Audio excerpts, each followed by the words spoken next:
Fin août 2022, mon fils a décompensé sévèrement. Il était pourtant suivi à Sainte-Anne, mais faute de lit et de moyens financiers, ils l'ont fait sortir trop tôt, beaucoup trop tôt.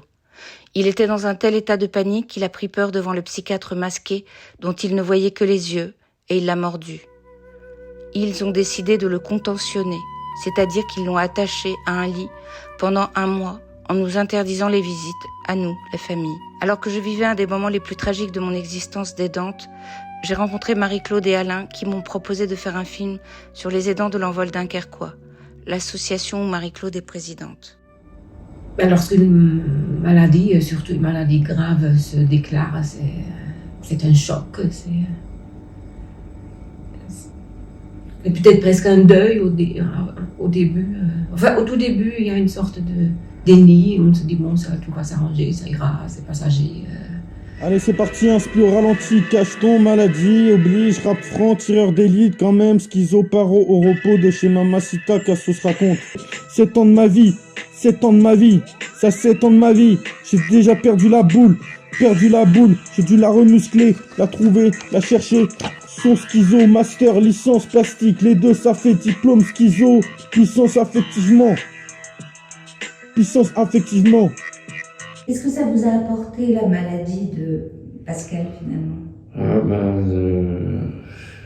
Une ouverture d'esprit sur des gens qui sont différents, qui sont mal reconnus, qui sont mal considérés.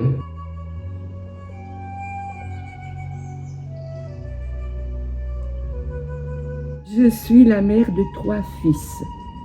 L'aîné, comme d'autres personnes, souffre d'une maladie qui lui donne un handicap invisible, la schizophrénie, que je m'autorise à appeler, et je cite, une maladie neuro-émotionnelle. Ce qui est en moi tout le temps, c'est après moi. Comment il s'appelle ton fils ? Élie. Élie. Élie. Donc Élie, maintenant, il va bien.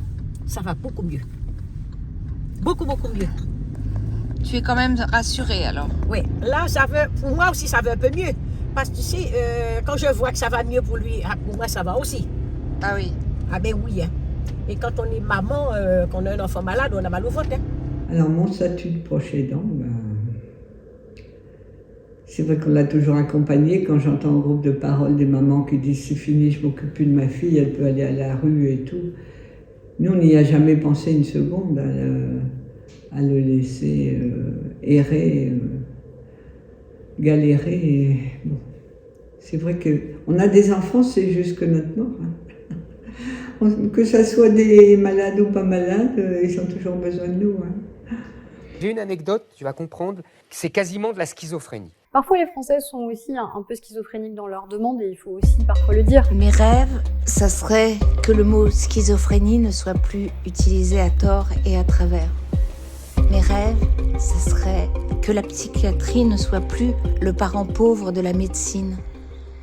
Mes rêves, ça serait que l'on puisse avoir un statut en tant qu'aidant, parce que quand on est aidant, c'est un travail pour lui donner le sentiment qu'il est important, aussi important que vous et moi.